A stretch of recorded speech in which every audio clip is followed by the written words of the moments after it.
She's on her knees in the backyard, fingers wrapped around the base of a low fleshy plant that keeps coming back no matter how many times she pulls it out. She yanks it hard, tosses it into the trash bag beside her, mutters something under her breath. Weed, nuisance, pest, and I get it, I really do, that used to be me. But here's what I know now that I didn't know then. That exact plant she just threw away contains more omega-3 fatty acids than spinach. More vitamin C than some of the fruits people squeeze into their morning smoothies.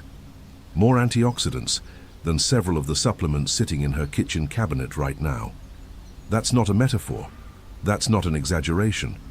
That is the nutritional reality of a plant that most of us have been pulling out of the ground, spraying with herbicide and dumping in the trash for years. Think about that for a second. We live in a moment where people are spending $40, $50, sometimes over $100 a month on superfoods. Kale chips, chia seeds, quinoa, spirulina powder dissolved into things that taste like lawn clippings because we've been told that's what health costs. And meanwhile, one of the most nutrient-dense plants on the planet is growing freely in backyards, sidewalk cracks, abandoned lots, and garden borders all over the world. And we've been treating it like an enemy. That disconnect bothers me more the longer I sit with it. Because this isn't a small oversight.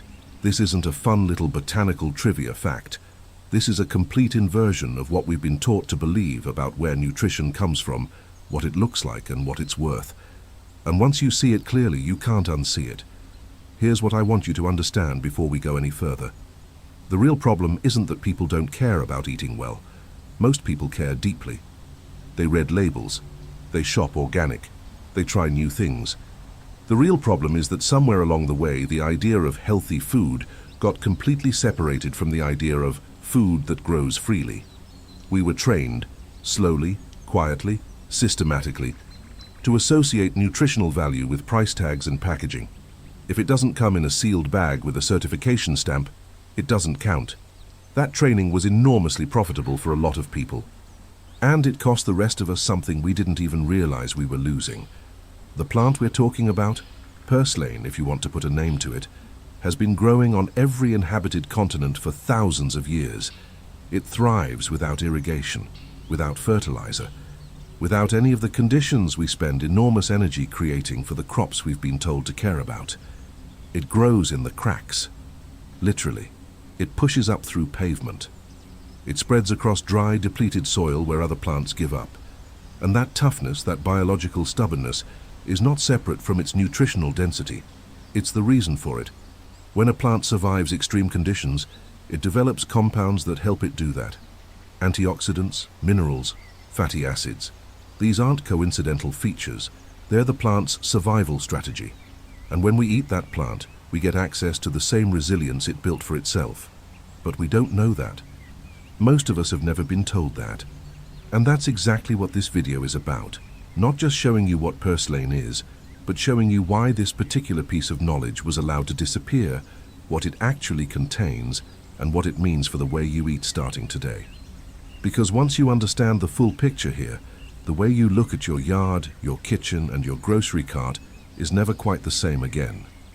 If this is already making your brain itch a little, that feeling of wait, how did I not know this? Subscribe right now and stay close to this channel. This is exactly the kind of thing I dig into every week. Hit subscribe so you don't miss the next one. Now, let's talk about what this plant actually does inside your body. Because the numbers, when you line them up side by side, are genuinely hard to look away from. Let's start with the number that stopped me cold the first time I came across it. Purslane contains more omega-3 fatty acids than any other leafy green plant on Earth. Not a little more, significantly more. We're talking about roughly 400 milligrams of alpha-linolenic acid per 100 grams of fresh plant. Spinach, by comparison, clocks in at around 138 milligrams for the same amount. Kale comes in even lower. And these are the plants people have been told are the gold standard for plant-based omega-3 intake. For context, omega-3s are the fatty acids most people associate with fish oil supplements. They're critical for cardiovascular health, brain function, inflammation control, and joint mobility. The supplement industry built an enormous business around the idea that getting enough omega-3s requires either eating a lot of fatty fish or buying capsules. And here is a plant that grows wild in most temperate and tropical climates around the world, requiring zero cultivation, zero cost, and it quietly outperforms almost everything in the produce aisle on this specific metric. That's the first layer. But it doesn't stop there. Purslane contains meaningful levels of vitamins C, E, and A, not trace amounts, but amounts that register as genuinely useful. A 100-gram serving delivers roughly 21 milligrams of vitamin C. That's comparable to several common fruits people reach for specifically to hit their daily vitamin C intake. It also contains beta-carotene, which the body converts into vitamin A, important for immune function, skin health, and eye protection. Then there are the minerals: magnesium, potassium, iron, calcium. These aren't exotic compounds requiring a lab to extract. They're foundational minerals that a large percentage of people are quietly deficient in, often without knowing it, because the processed food most of us eat regularly has had most of its mineral content stripped away before it reaches our plates. Purslane, growing wild and unprocessed, hasn't been through any of that. It retains what it built. Here's what I want you to pause on for a moment. Everything I just described, the omega-3s, the vitamin C, the minerals, the antioxidants, this is not coming from a cultivated crop grown in optimized soil with controlled inputs. This is coming from a plant that prefers difficult conditions. That actually grows better when things are harder. Poor soil, low water, high heat. The biology of this plant is almost counterintuitive. The more stress it's under, the more concentrated its nutrients become. Researchers studying purslane under drought conditions found that its antioxidant content actually increases as water availability drops. The plant responds to adversity by producing more of the protective compounds it needs to survive. That's not something you get from a plant grown in a greenhouse under perfectly managed conditions, and it connects directly to something worth thinking about. A lot of the vegetables we've normalized, the ones lined up in perfect rows at the grocery store, uniform in size, wrapped in plastic, were developed and selected over decades specifically for yield, shelf life, and appearance, not for nutritional density. When agricultural science optimized crops for mass production, nutrient content wasn't always the priority. Flavor wasn't always the priority. What mattered was how much could be grown, how fast, how uniformly, and how long it would last in transit. Purslane was never part of that system. Nobody optimized it. Nobody needed to. It just kept growing on its own, doing what it always did, holding on to everything it always had. And this is where something starts to shift in how you see the whole picture. Because if a plant that nobody cultivated, nobody marketed, and nobody put in a high-gloss package outperforms the carefully curated superfoods on the shelf in multiple nutritional categories, what does that actually say about how we've been making decisions about what to eat? That question doesn't have a comfortable answer, but it's exactly the right question to be sitting with right now, because the next part of this story goes even deeper than the nutrients. If you're finding this useful and you haven't subscribed yet, now is a good time. And if you want to go further than what any single video can cover, if you want a complete guide to identifying, harvesting, and using wild edible plants like this one, including preparation methods, seasonal availability, and the full nutritional profiles of the most overlooked species, that resource exists, and the link is in the description and in the first comment below. It expands everything we're covering here into something you can actually use in your daily life. Keep watching, because what comes next reframes the history of this plant in a way most people have never heard. There is a moment in history that most people who eat food have never heard about, and I think it explains a lot. For thousands of years, we're talking across ancient Egypt, ancient Greece, Persia, India, China, and through the medieval period in Europe, purslane wasn't a weed. It was a food, a real one. Documented, valued, deliberately consumed. The ancient Greeks ate it regularly and considered it useful for the stomach and the blood. In Ayurvedic medicine, it appears in texts that are over 2,000 years old as a cooling, cleansing food used during hot seasons. In China, it has been used both as a vegetable and as a medicinal plant for centuries, and it still appears in traditional Chinese medicine literature today. Arab physicians in the medieval period wrote about it extensively. It was present in European kitchen gardens well into the 1700s. This plant was not hidden. It was not obscure. It was known, respected, and eaten by people across cultures who had no connection to each other, but arrived at the same conclusion independently, that this plant was worth having at the table. So what happened? The short answer is industrialization. The longer answer is more uncomfortable.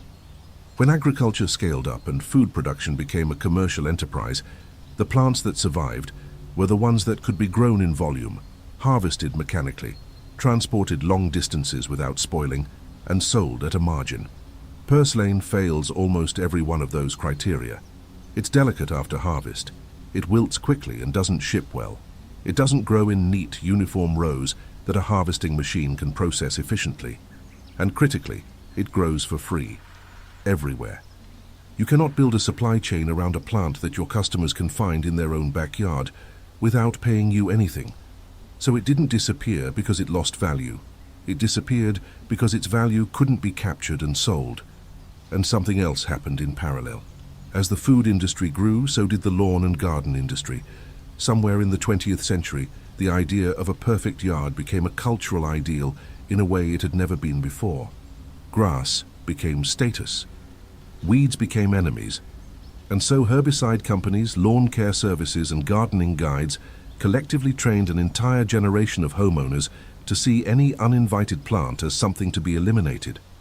Purslane ended up on the wrong side of that line, not because it was harmful, but because it didn't fit the aesthetic.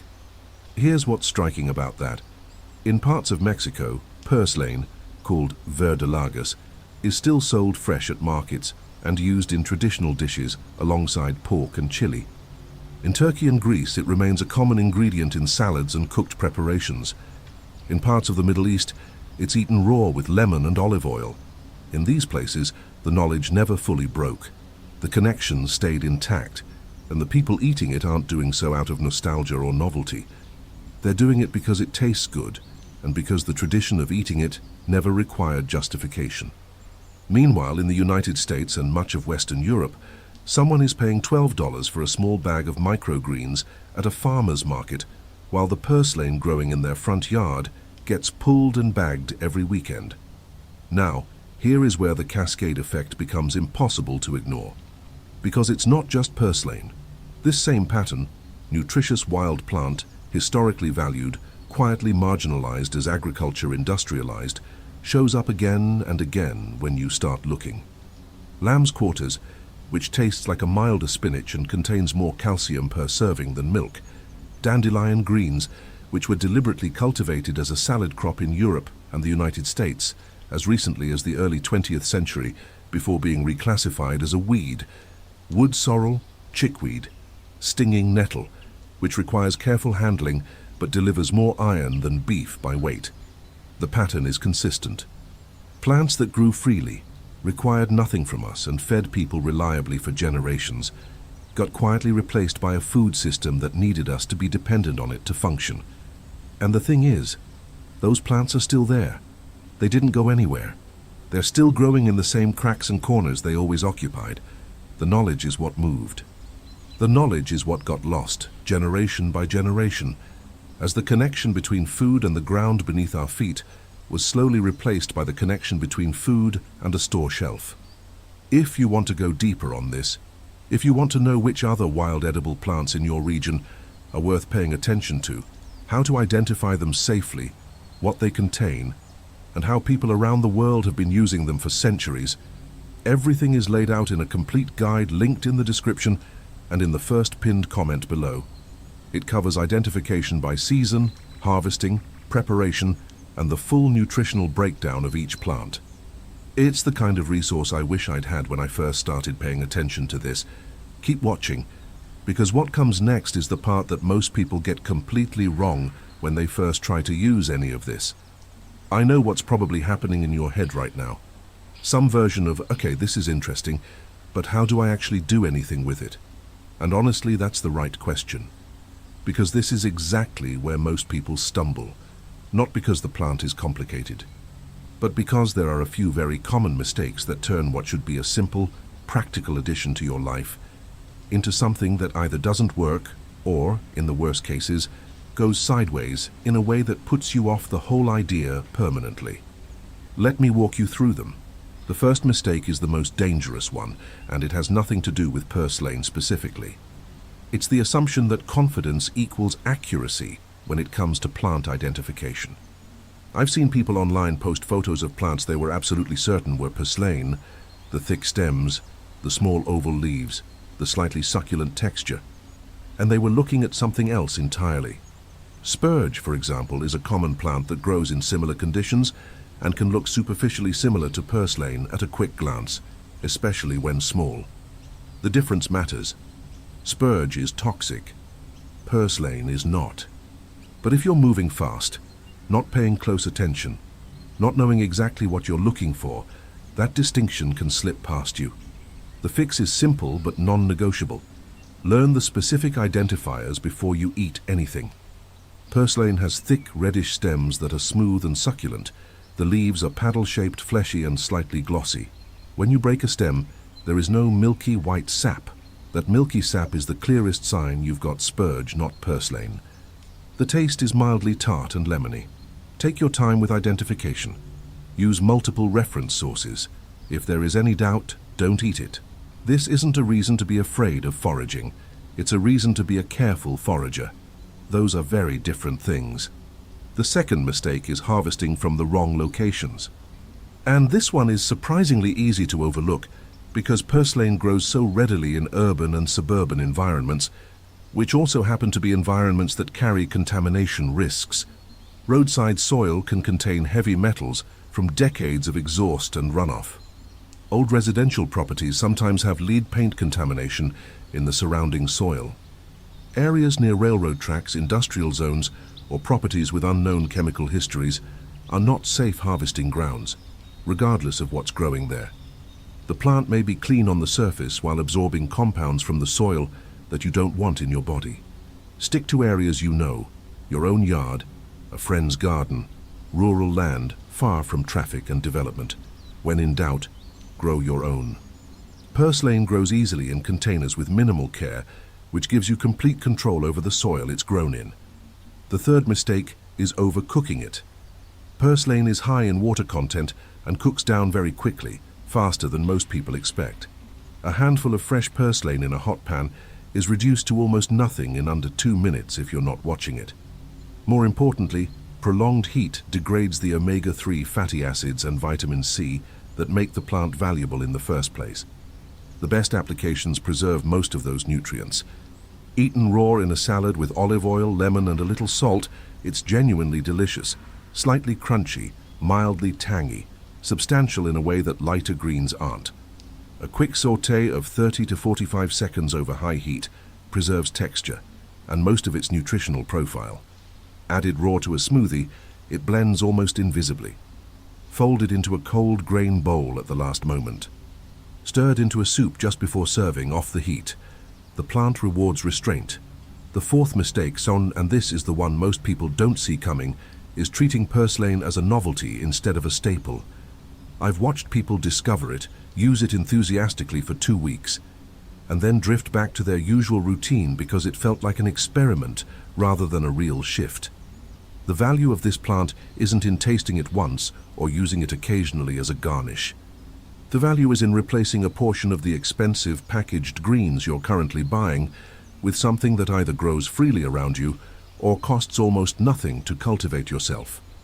That substitution, done consistently, changes both your nutrition and your food budget in ways that compound quietly over time. 100 grams of fresh purslane 3 or 4 times a week delivers omega-3s, minerals and antioxidants that you might otherwise be spending $40 or $50 a month trying to get from supplements and specialty products. That's not a trivial number when you let it run for a year. If you've made it this far and this is landing for you, subscribe to this channel and hit the like button. It genuinely helps this kind of content reach people who need it. And drop a comment below telling me, did you already know about purslane or is this the first time you're hearing about it? I read every comment and I want to know where you're starting from. Picture a regular Tuesday morning. Nothing special about it. You walk outside before the day gets loud, coffee in hand, and you notice purslane pushing up along the edge of your garden bed the way it always does this time of year. A few weeks ago, you would have pulled it without thinking. Now you crouch down, pinch off a handful of the freshest stems, and bring them inside. Breakfast is eggs with purslane folded in at the last 30 seconds, just enough heat to soften it slightly without losing what matters. It tastes clean and faintly lemony. There's something satisfying about it that's hard to explain, and I think part of that satisfaction is knowing exactly where it came from and exactly what it's doing for you. No packaging, no ingredient list, no price per ounce. Just a plant that grew on its own, offered itself, and you were paying enough attention to notice. That's the shift. And it's quieter than people expect. It doesn't arrive as a dramatic moment. It arrives as a slow accumulation of small decisions that start to feel obvious. You stop reaching for the overpriced bag of pre-washed mixed greens out of habit. You start looking at your yard, or a friend's yard, or a neglected lot near where you walk, with a different kind of attention. You begin to notice what's actually growing around you, and you start to understand that nature has been producing food at your doorstep for decades while you were buying the industrialized version of the same nutrients 3 blocks away. Your grocery cart changes, not dramatically all at once, but gradually, intelligently. You're still buying what you need. But there's a category of expensive supplemental products that starts to shrink. The spirulina powder, the chia seeds purchased more out of obligation than enthusiasm, the omega-3 capsules that you sometimes forget to take anyway. You replace a portion of that spending with something that either costs nothing or costs almost nothing to grow yourself. Over a year, that compounds into a real number. But here's the thing that surprises most people when they actually make this shift. It's not primarily about the money. The money matters, but it's not what stays with you. What stays with you is the reorientation, the feeling of having reconnected with a logic that was always there, underneath everything, that you just hadn't been given permission to see clearly before. We were handed a story about food that said, nutrition is complicated. It requires expertise. It requires certification. It requires a brand you can trust and a supply chain you can't see. And a lot of people built a lot of wealth on the back of that story. It wasn't entirely false, but it was incomplete in a way that served some people's interests more than yours. The truth is simpler and older, and a little stubborn in the way purslane itself is stubborn. Food grows, it has always grown, in places you weren't looking, in forms you weren't taught to recognize, with a nutritional value that no marketing budget was ever spent explaining to you because there was no margin in it for anyone except you. That woman in the backyard at the beginning of this video, the one on her knees pulling up the plant that kept coming back, I want her to stop. Not because purslane is magic, not because it replaces everything, but because what she's throwing away is real, and what she's paying for at the store is in many ways a more expensive version of the same thing. And once you see that clearly, the whole system starts to look different. The problem was never that healthy food is hard to find. The problem was that we stopped looking in the right places. If this changed something in the way you think about food and what grows around you, subscribe to this channel and share this video with someone who needs to hear it. It helps more than you know. And leave a comment telling me what you're going to do differently this week. Even one small thing, I want to hear it.